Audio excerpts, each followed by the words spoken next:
మ్మ్. ఆ, ఒక్కసారి మండుటెండలో ఒక చిన్న రైతు కుటుంబం మొత్తం తమ పొలంలో రోజంతా కష్టపడి పనిచేస్తున్న దృశ్యాన్ని ఊహించుకోండి.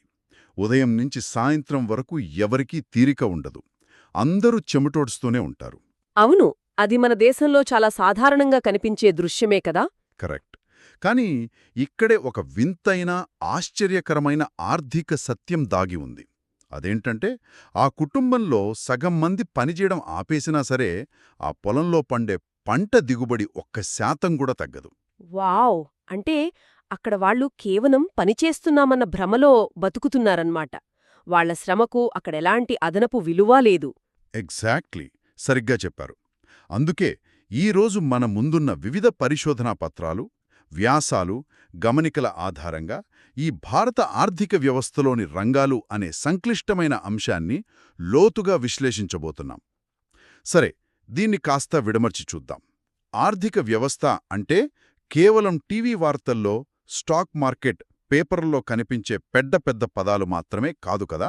ను ఆర్థిక వ్యవస్థ దాగి ఉంది. అంటే అదొక దైనందిన వాస్తవం అంటారా? అవును.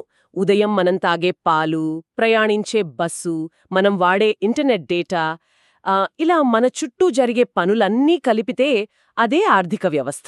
రైట్. అయితే ఈ గందరగోళంగా కనిపించే పనులన్నింటినీ ఒక పద్ధతిలో ఎలా అర్థం చేసుకోవాలి, వాటిని ఎలా వర్గీకరించాలి అన్నదే ఇవాల్టి మన ప్రధానాంశం.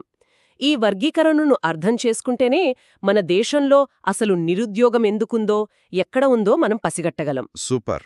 ఆ వర్గీకరణను అర్థం చేసుకోవాలంటే ముందుగా మన ఆర్థిక వ్యవస్థను నడిపించే ఆ 3 మూలస్తంభాల గురించి మాట్లాడుకోవాలి. అవే ప్రాథమిక, ద్వితీయ మరియు తృతీయ రంగాలు. Primary, secondary and tertiary sectors అన్నమాట. అవును. మొదటిది ప్రాథమిక రంగం, అంటే ప్రైమరీ సెక్టర్. ఇది పూర్తిగా ప్రకృతితో ముడిపడి ఉన్న రంగం. వ్యవసాయం, పాడి పరిశ్రమ, గనుల తవ్వకం లాంటివి ఇందులో వస్తాయి కదా. అవును, అవన్నీ నేరుగా సహజ వనరుల మీద ఆధారపడేవి. రైట్. ఇక రెండవది ద్వితీయ రంగం, అంటే సెకండరీ సెక్టార్ లేదా పారిశ్రామిక రంగం అంటారు. ఇక్కడ ముడి సరుకును ఫ్యాక్టరీల్లో ప్రాసెస్ చేసి వస్తువులుగా మారుస్తారు. అంటే పత్తి నుంచి దారం తీసి బట్టలు నేయడం, లేదా చెరుకు నుంచి చక్కెర తయారు చేయడం లాంటివి. ఎగ్జాక్ట్లీ. ఇక మూడవది తృతీయ రంగం. దీన్నే టర్షరీ లేదా సేవారంగం అంటారు.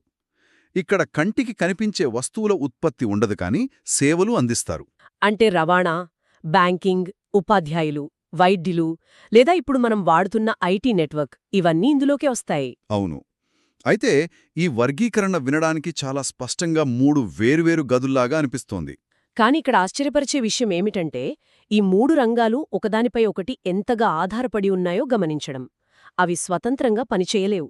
ఏ ఒక్క రంగం ఆగిపోయినా మిగతా 2 రంగాలు కుప్పకూలుతాయి. ఓహో, అంటే ఇవి 3 వేర్వేరు గదులు కావు, ఒకే ఇంట్లో ఉన్న కనెక్టింగ్ డోర్స్ లాంటివన్నమాట. కరెక్ట్గా చెప్పారు. దీన్ని ఒక ఇల్లు కట్టే విధానంతో పోల్చి చూద్దాం. హ్మ్. ఒక ఇల్లు కట్టాలంటే ముందుగా భూమిలోంచి మట్టిని తవ్వాలి. హ్మ్. దీన్ని ప్రాథమిక రంగం అనుకుందాం. రైట్. ఆ మట్టిని బట్టిలో కాల్చి ఇటుకలుగా తయారు చేయడం ద్వితీయ రంగం అవుతుంది. ఆ. ఆ తయారైన ఇటుకలను లారీలో ఇంటి స్థలానికి తీసుకురావడం, హ్మ్. ఆ ఇల్లు కట్టడానికి బ్యాంకు నుంచి లోన్ తీసుకోవడం, హ్మ్. ఇదంతా తృతీయ లేదా సేవారంగం. హ్మ్. నేను చెప్పింది కరెక్టేనా? ఆ పోలిక చాలా అద్భుతంగా సరిపోతుంది. ఇప్పుడు ఆ గొలుసుకట్టును మరింత లోతుగా చూద్దాం. ఉదాహరణకు, రైతులు చెరకు పండించడం ఆపేసి చక్కెర మిల్లులకు అమ్మకపోతే ఏమవుతుంది? ముడిసరుకు లేక మిల్లులు మూతపడతాయి. అవును. అలాగే తృతీయ రంగమైన రవాణా వ్యవస్థ, అంటే లారీలు సమ్మె చేస్తే పరిస్థితేమిటి? పల్లెల్లో పండిన కూరగాయలు, పాలు నగరాలకు చేరవు. ఫ్యాక్టరీలో తయారైన వస్తువులు మార్కెట్లకు రావు. అంటే రైతుల పంట పొలాల్లోనే కుళ్ళిపోతుంది. ఎగ్జాక్ట్లీ. సేవారంగం సంభించిపోతే ప్రాథమిక, ద్వితీయ రంగాలు తీవ్రంగా దెబ్బతింటాయి. హ్మ్. ఈ మూడో ఒకదానికొకటి ప్రాణవాయువు లాంటివి. వావ్, ఈ కనెక్షన్ బాగా అర్థమైంది. అయితే ఒక దేశంలో ఇలా పండే పంటలు, తయారయ్యే వస్తువులు, అందించే సేవలు, వీటన్నింటి ద్వారా దేశంలోకి ఎంత డబ్బొస్తోందో అసలు లెక్కించడం ఎలా? అదే మన జీడీపీ లెక్కింపు. అంటే మనం తరచుగా వినే స్థూల దేశీయోత్పత్తి, జీడీపీని అసలు ఎలా లెక్కిస్తారు? దేశంలో తయారయ్యే ప్రతి చిన్న పిన్ను దగ్గర నుంచి పెద్ద విమానం వరకు అన్నీ కూర్చుని లెక్కబెడతారా? అలా వస్తువుల సంఖ్యను లెక్కపెట్టడం అసాధ్యం. పైగా అర్థం లేని పని అది. అవును, లాజిక్ లేదు కదా. ఒక దేశము 1000 కార్లు తయారుచేసి 10 లక్షల పిన్నులు తయారుచేస్తే ఆ రెండింటి సంఖ్యను కలపలేము గదా. అందుకే ఆర్థికవేత్తలు ఆ వస్తువుల సంఖ్యను కాకుండా వాటి విలువను అంటే వాటి ధరను లెక్కిస్తారు. ఓహో, ధరను లెక్కిస్తారా? అవును. అయితే ఇక్కడే ఒక అత్యంత కీలకమైన ఆర్థిక నియమముంది. ప్రతి వస్తువు విలువను లెక్కించకూడదు. కేవలం చివరి వస్తువుల విలువను మాత్రమే పరిగణనలోకి తీసుకోవాలి. మధ్యంతర వస్తువులను అసలు లెక్కించకూడదు. ఒక్క నిమిషం, ఇక్కడ నాకో సందేహం వస్తోంది. మధ్యంతర వస్తువులను ఎందుకు లెక్కించకూడదు? ఎందుకంటే డబుల్ కౌంటింగ్ అవుతోంది కాబట్టి. అంటే ఉదాహరణకు, ఒక రైతు గోధుమలు పండించి ఒక మిల్లువాడికి కేజీ 8 రూపాయలకు అమ్మాడనుకుందాం. ఆ మిల్లువాడు దాన్ని పిండిగా మార్చి ఒక బిస్కెట్ ఫ్యాక్టరీ వాడికి కేజీ 10 రూపాయలకు అమ్ముతాడు. ఆ ఫ్యాక్టరీ వాళ్లు ఆ పిండిలో పంచదార, నూనె లాంటివి కలిపి బిస్కెట్ ప్యాకెట్లు తయారుచేసి మార్కెట్లో 60 రూపాయలకు అమ్ముతారు. రైట్. ఇప్పుడు ప్రభుత్వం ఆ రైతు అమ్మిన 8 రూపాయలు, మిల్లువాడి 10 రూపాయలు, ఫ్యాక్టరీవాడి 60 రూపాయలు, ఇలా మూడింటినీ కలిపి 78 రూపాయలు అని జీడీపీలో కలపదా? అలా ఎందుకు చేయకూడదు? అదే ఇక్కడున్న మర్మం. అలా లెక్క పెడితే ఆ గోధుమల విలువను మనం 3 సార్లు లెక్క పెట్టినట్లు అవుతోంది. దీన్నే మనం డబుల్ కౌంటింగ్ అంటాం. ఓహో, ద్వంద్వ లెక్కింపు అన్నమాట. అవును. మీరు చెప్పిన బిస్కెట్ ప్యాకెట్ ఉదాహరణనే తీసుకుందాం. ఆ 60 రూపాయల బిస్కెట్ ప్యాకెట్ ధరలో ఇప్పటికే పిండి తయారీకి పట్టిన 10 రూపాయలు, రైతుకు వెళ్లిన 8 రూపాయలు కలిసిపోయి ఉన్నాయి గదా. అవును, కరెక్టే. ఆ చివరి బిస్కెట్ ప్యాకెట్ని ఎవరైతే కొని తింటారో ఆ వస్తువు ప్రయాణం అక్కడితో ముగుస్తుంది. అందుకే ఆ చివరి వస్తువైన బిస్కెట్ ప్యాకెట్ 60 రూపాయలను మాత్రమే లెక్కిస్తారు. వావ్, ఈ డబుల్ కౌంటింగ్ కాన్సెప్ట్ వినడానికి చాలా లాజికల్గా ఉంది. మధ్యలో ఉన్నవి లెక్కిస్తే జీడీపీ కృత్రిమంగా పెరిగిపోతుంది గదా. ఎగ్జాక్ట్లీ. ఒక సంవత్సర కాలంలో దేశ సరిహద్దుల్లో ఉత్పత్తి అయిన మొత్తం చివరి వస్తువులు, సేవలు విలువనే జీడీపీ అంటారు.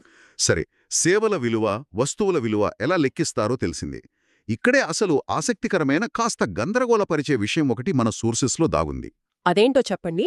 ఈ 3 రంగాల ద్వారా డబ్బు బాగానే వస్తోంది గదా, కాని ఆ డబ్బు ఏ రంగం నుంచి వస్తోంది, ఉపాధి ఏ రంగంలో ఉంటోంది అన్నది చూస్తే బుర్ర పాడవుతోంది. అవును, అది చాలా పెద్ద పారాడాక్స్. మన పరిశోధనా పత్రాల్లో ఉన్న 1973 మరియు 2003 నాటి భారత ఆర్థిక వ్యవస్థ చిత్రాన్ని పోల్చి చూస్తే ఒక విపరీతమైన మార్పు కనిపిస్తోంది. అవును, చాలా పెద్ద షిఫ్ట్ అది. చరిత్ర ప్రకారం చూస్తే అభివృద్ధి చెందిన దేశాలన్నీ మొదట్లో వ్యవసాయం మీదే ఆధారపడ్డాయి. ఆ తరువాత ఫ్యాక్టరీలొచ్చాయి, చివరగా హాస్పిటల్స్, స్కూల్స్, ఐటీ లాంటి సేవారంగానికి మారాయి. కరెక్ట్. మన దేశంలో కూడా అదే జరిగింది. మన దేశంలో కూడా 73లో జీడీపీలో ఎక్కువ శాతం వ్యవసాయం నుంచే వచ్చేది. కానీ 30 ఏళ్లు తిరిగేసరికి 2003 నాటికి వ్యవసాయాన్ని వెనక్కినెట్టి టర్షియరీ రంగం అంటే సేవారంగం అతి పెద్దదిగా ఎదిగింది గదా. అవును, ఇది నిజంగా ఒక భారీ పరిణామం. ప్రజల ఆదాయాలు పెరిగే కొద్దీ వారి జీవనశైలి మారుతోంది. వారు కేవలం ఆహారం మీద మాత్రమే కాకుండా టూరిజం, షాపింగ్, ప్రైవేటు విద్య, మెరుగైన వైద్యం, ఇంటర్నెట్ సేవల కోసం ఎక్కువగా ఖర్చు చేయడం మొదలుపెడతారు. నిజమే. దానికి తోడు ఐటీ రంగం, కాల్ సెంటర్లు, సాఫ్ట్వేర్ ఎగుమతులు మన దగ్గర విపరీతంగా పెరిగాయి. దీనివల్ల జీడీపీలో అత్యధిక వాటా సేవారంగం నుంచి రావడం మొదలైంది.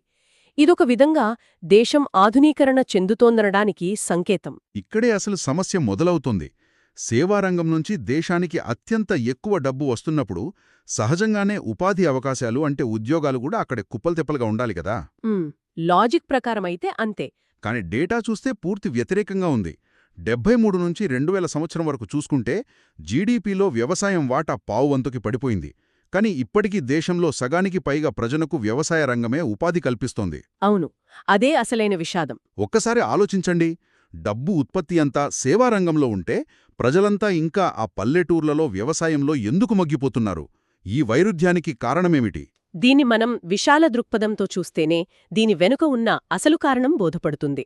జీడీపీలో మార్పు వచ్చినంత వేగంగా ఉపాధిలో మార్పు రాలేదు. ఎందుకలా?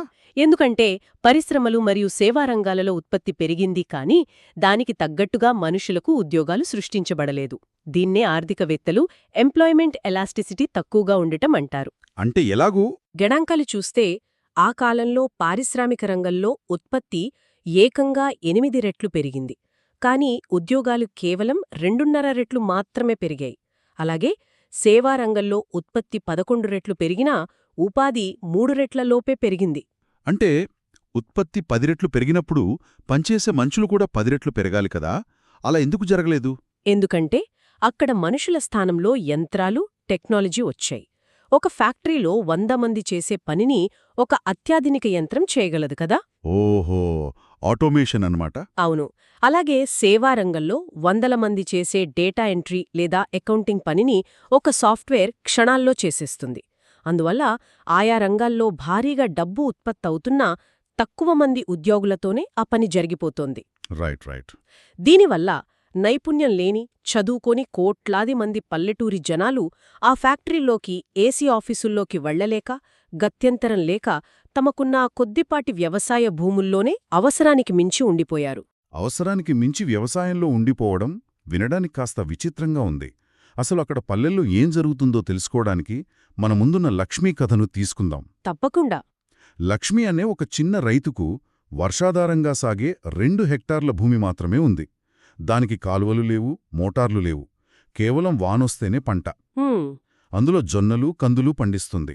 ఆశ్చర్యం ఏమిటంటే ఆ కుటుంబంలోని 5గురు సభ్యులు ఏడాది పొడవునా ఆ చిన్న పొలంలోనే కష్టపడుతుంటారు. వాళ్ళెవ్వరూ ఇంట్లో ఖాళీగా కూర్చోరు. రోజూ పొలానికి వెళ్తారు. అందరూ పనిచేస్తున్నట్టే కనిపిస్తారు. కాని ఆ ఇద్దరూ చేయాల్సిన పనికి 5గురెందుకు చేస్తున్నారు?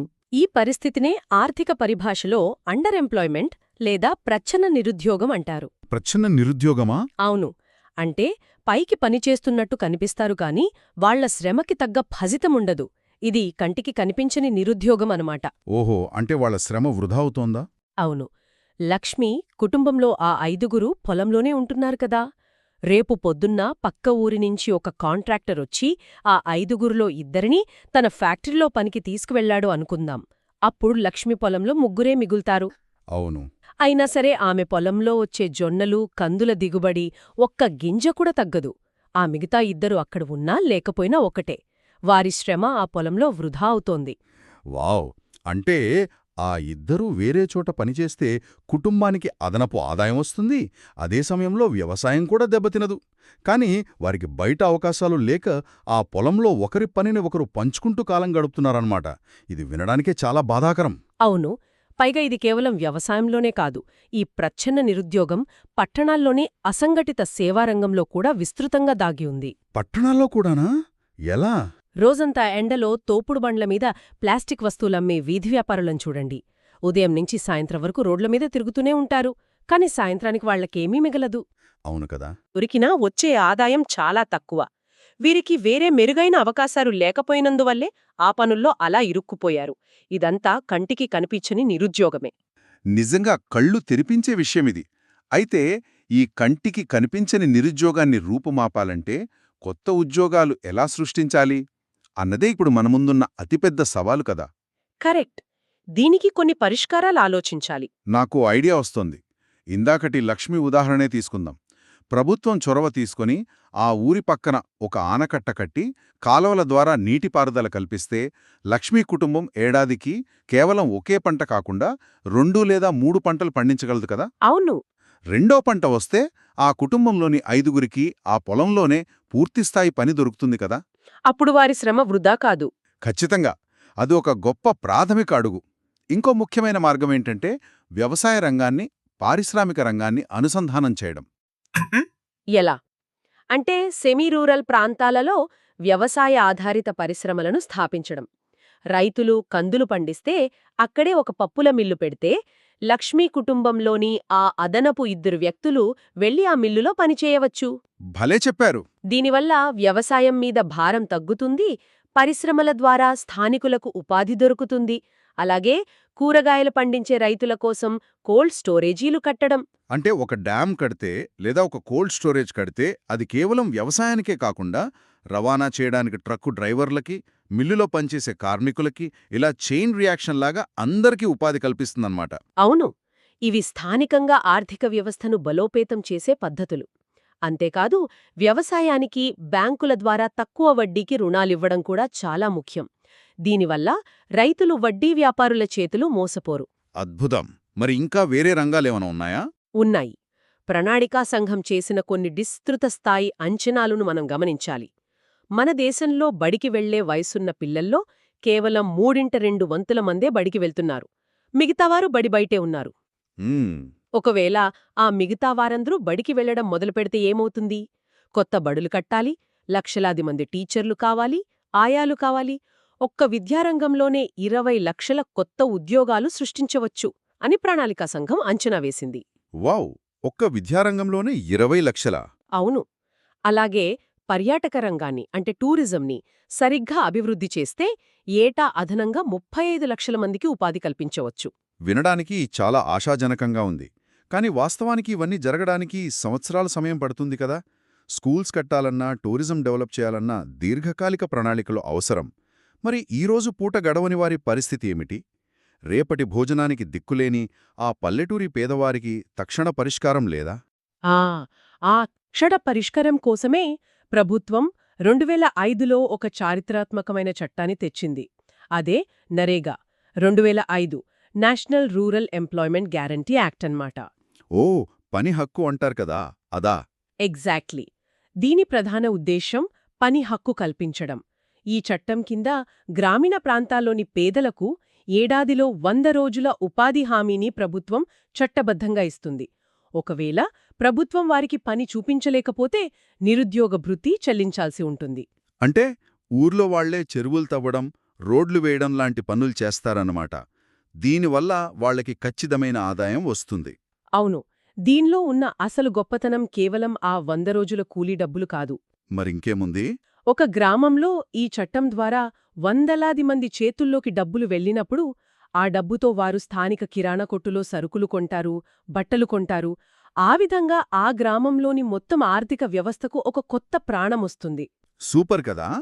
మనీ సర్క్యులేట్ అవుతుంది. అంతేకాకుండా ఇది గ్రామీణ కార్మికులకు ఒక ధైర్యాన్నిస్తుంది. వ్యవసాయ కూలి తక్కువగా ఇస్తే వాళ్లు దానికి ఒప్పుకోకుండా ఈ ప్రభుత్వ పనులకు వెళ్ళిపోతారు. ఇది వారి బేరసారాల శక్తిని పెంచుతుంది. అద్భుతం! గ్రామాల్లో డబ్బు ఎలా సర్క్యులేట్ అవుతుందో భలే వివరించారు. సరే, ఇప్పుడు ఈ ఉద్యోగాల విషయంలో ఇంకొక కొత్త కోణాన్ని, బహుశా అత్యంత ముఖ్యమైన కోణాన్ని తెరపైకి తెద్దాం. చెప్పండి. కేవలం ఏదో ఒక ఉద్యోగం దొరికితే సరిపోదు కదా. ఆ ఉద్యోగం ఎలాంటిది, అందులో భద్రత ఉందా లేదా అన్నది చాలా ముఖ్యం. జీడీపీ పెరుగుతోంది, ఉద్యోగాలు వస్తున్నాయి, సరే. కానీ మనుషుల జీవితాలు ఎలా ఉన్నాయో అర్థం చేసుకోవడానికి మన ముందున్న ఇద్దరు వ్యక్తుల జీవితాలను పోల్చి చూద్దాం. కాంత మరియు కమల్ గురించి కదా? అవును. కాంత అనే ఆవిడ ఒక ఆఫీసులో పనిచేస్తుంది. ఉదయం 9:30 నుంచి సాయంత్రం 5:30 వరకే ఆమె డ్యూటీ. ప్రతి నెల ఒకే తేదీన ఠంచనుగా బ్యాంక్ అకౌంట్లో జీతం పడుతుంది. భవిష్యత్తు కోసం పీఎఫ్ కట్టవుతుంది, మెడికల్ లీవ్ ఉంటుంది, ఆదివారం జీతంతో కూడిన సెలవు దొరుకుతుంది. కరెక్ట్. ఆమె పనిచేసేది సంఘటిత రంగం, అంటే ఆర్గనైజ్డ్ సెక్టర్. కాని ఆమె పొరుగునుండే కమల్ పరిస్థితి చూడండి. అతనొక కిరాణా కొట్టులో రోజువారీ కూలీ. పాపం అతనికి చాలా కష్టం కదా. ఉదయం 7:30కే వెళ్లాలి, రాత్రి 8 గంటల దాకా నిలబడే పని చేయాలి. సెలవు పెడితే ఆ రోజు జీతం కట్. ఒకవేళ అతనికి జ్వరం వస్తే ఆ రోజు అతని కుటుంబం పస్తులుండాల్సిందే. పీఎఫ్ లేదు, ఏ నిబంధనలూ లేవు.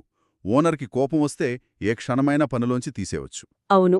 అతను అసంఘటిత రంగం అంటే అన్ఆర్గనైజ్డ్ సెక్టర్లో ఉన్నాడు. ఇక్కడ నా ప్రశ్న ఏమిటంటే, దేశంలో కార్మిక చట్టాలు, ఫ్యాక్టరీ చట్టాలు ఎన్ని ఉన్నప్పటికీ అత్యధిక శాతం ప్రజలు కమల్లాగా ఈ అసంఘటిత రంగపు అంధకారంలోనే ఎందుకు పడిపోతున్నారు?